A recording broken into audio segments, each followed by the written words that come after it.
بسم اللہ الرحمن الرحیم۔ السلام علیکم ورحمۃ اللہ وبرکاتہ۔ محترم سامعین کرام، اللہ تبارک و تعالی نے سورہ کہف کے اندر اتنی تاثیر رکھی ہے کہ اس سورت کے اندر 3 چیزیں واضح طور پر موجود ہیں۔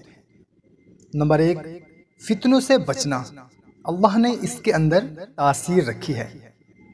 دوسرا، مادیت پہ انسان کی نظر نہ رہے بلکہ اسباب اللہ کی ذات پر ہر وقت انسان کے رہنے چاہیے۔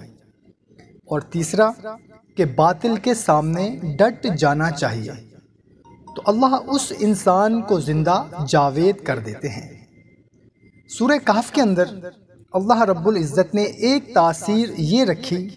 مسلم شریف کے اندر حدیث ہے کہ حضرت ابو درداء رضی اللہ تعالی عنہ راوی ہیں کہ جو آدمی سورہ کہف کی ابتدائی 10 آیات اور آخری 10 آیات کی روزانہ تلاوت کرتا ہے تو اللہ تعالیٰ اس کے سر سے لے کر اس کے پاؤں تک نور پیدا کر دیتے ہیں، یعنی وہ نور میں ڈھانپا جاتا ہے۔ اور جو آدمی سورہ کہف کو پڑھتا ہے اللہ اس کے پاؤں سے لے کر آسمان تک نور پیدا کر دیتے ہیں۔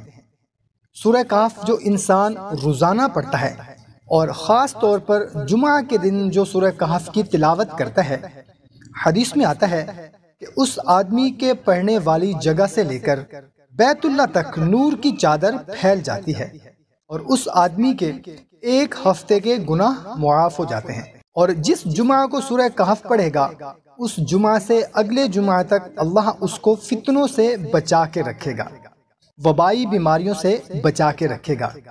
وباؤں کا دور ہے، بیماریاں نئی نئی آ رہی ہیں، ایسی بیماریاں جو پہلے کبھی سنی ہی نہیں تھیں، نئے نئے فتنے برپا ہو رہے ہیں۔ کچھ بیماریاں ایسی ہیں جو انسان کو اللہ کی طرف سے آزمائش کی شکل میں آتی ہیں، اور کچھ بیماریاں ایسی ہیں جو دجالی نظام کے ذریعے انسانوں پر مسلط کی جاتی ہیں۔ ان تمام فتنوں سے بچ جائے گا 1 ہفتے کے لیے۔ اگر آپ مستقل نجات چاہتے ہیں تو ہر جمعہ کو پڑھ لیا کریں، یہ فرمان رسول صلی اللہ تعالی علیہ وسلم ہے۔ اور جو آدمی جمعہ کے دن سورہ کہف کی تلاوت کرے گا، اگر اگلے جمعہ تک دجال کا ظہور ہو گیا، دجال آ گیا، تو یہ آدمی اس کو اس کے سامنے نعوذ باللہ خدا، حاجت روا یا بڑا سمجھ کر جھکنے والا نہیں ہوگا۔ اس آدمی کو اللہ اس کے فتنے سے بچا لے گا۔ تو دجالی فتنے سے بچنے کے لیے سب سے مجرب صورت کہف ہے۔ بھائیوں اور بہنوں، ویڈیو اچھی لگی ہو تو اس کو لائک اور شیئر ضرور کریں۔ جزاک اللہ۔